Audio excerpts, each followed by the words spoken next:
à luz do Consolador. Ivone do Amaral Pereira. No tempo das mesas.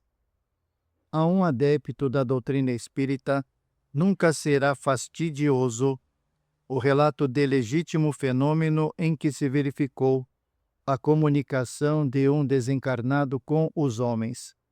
Por mais antigo que seja o fato, é sempre interessante conhecê-lo e examiná-lo.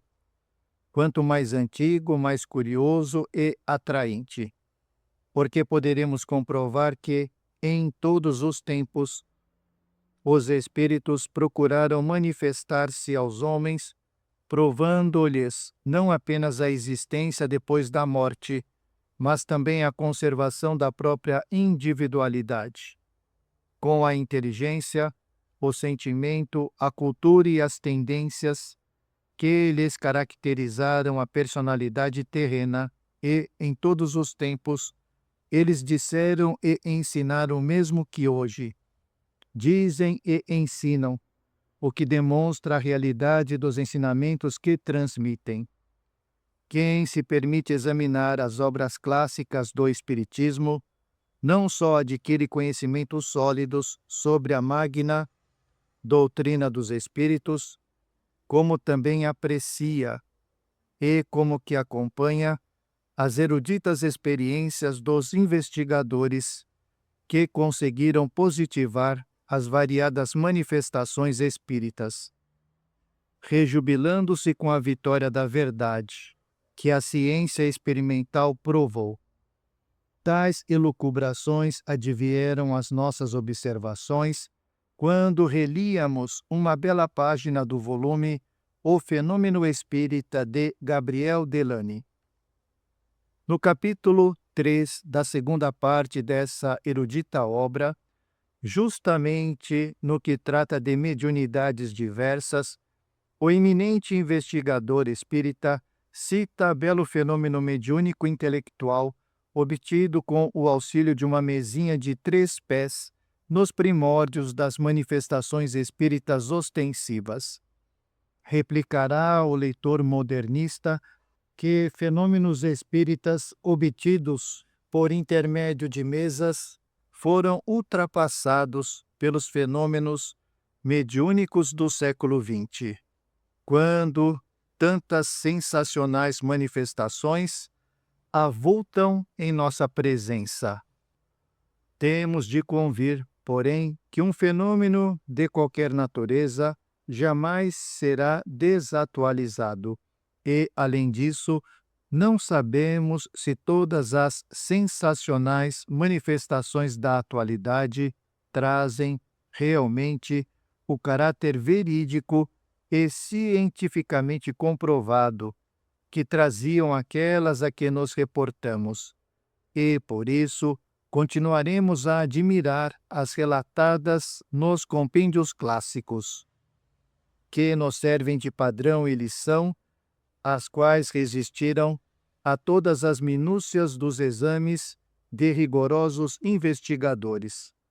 O caso a que nos reportamos foi retirado por Gabriel Delany ao livro intitulado Choses de l'Autre-Monde, cujo autor, Eugène Nous, foi um dos mais consagrados escritores franceses do século passado e entusiasta espírita da primeira hora. Eugène Nous e seus companheiros de investigações espíritas pediram à mesa certa vez, isto é, ao espírito que se servia dela, para se manifestar a eles, que formulasse definições em frases de apenas 12 palavras. Eis como o grande escritor francês do século XIX descreve o fato. Abre aspas. Nossa tripeça não se embaraçava com tão pouca coisa. Desafio todas as academias literárias a formularem rapidamente, instantaneamente, sem preparativo e sem reflexão alguma, definições circunscritas em 12 palavras, tão completas e muitas tão elegantes como as improvisadas pela nossa mesa, a qual, no máximo, concedíamos, e a muito custo, a faculdade de formar uma palavra composta por meio de um traço de união. Fecha aspas. E aqui temos algumas dessas definições. Infinito, abstração puramente ideal, acima e abaixo do que é concebido pelos sentidos. Física, conhecimento das forças materiais que produzem a vida e o organismo dos mundos. Química, estudo das diversas propriedades da matéria no estado simples e composto. Matemática, propriedade das forças e dos números imanentes das leis da ordem universal. Harmonia, equilíbrio perfeito do todo com as partes e das partes entre si. Teologia, dissertação dos dogmas fundamentais nos quais repousa a concepção de uma religião humana. Força divina, força universal que liga os mundos e abraça todas as outras forças.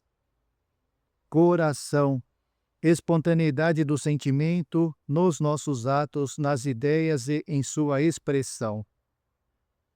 Espírito, suntuosidade do pensamento. Galanteria harmoniosa das relações, das comparações e das analogias.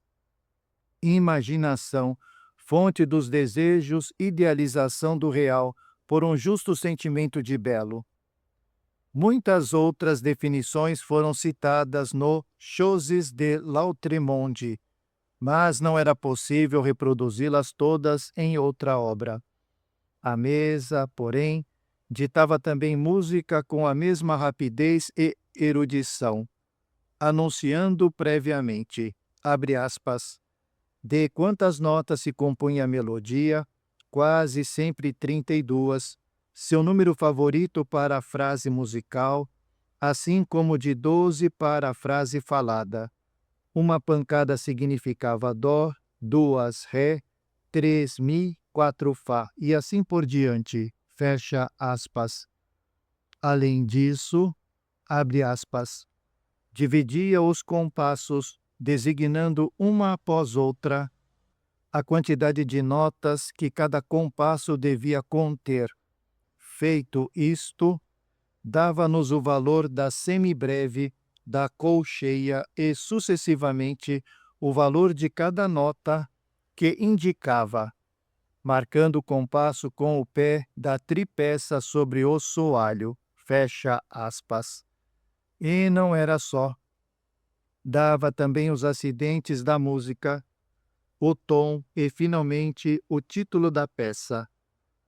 Uma vez terminado o precioso ditado, a melodia era executada num órgão alugado para tais experiências. Como vemos, os espíritos comunicantes iam ao ponto de ensinar teoria musical aos experimentadores, eram eruditos. E o fenômeno, embora obtido com o auxílio de uma simples mesinha, é também sensacional e raro até hoje, não obstante verificado no século XIX.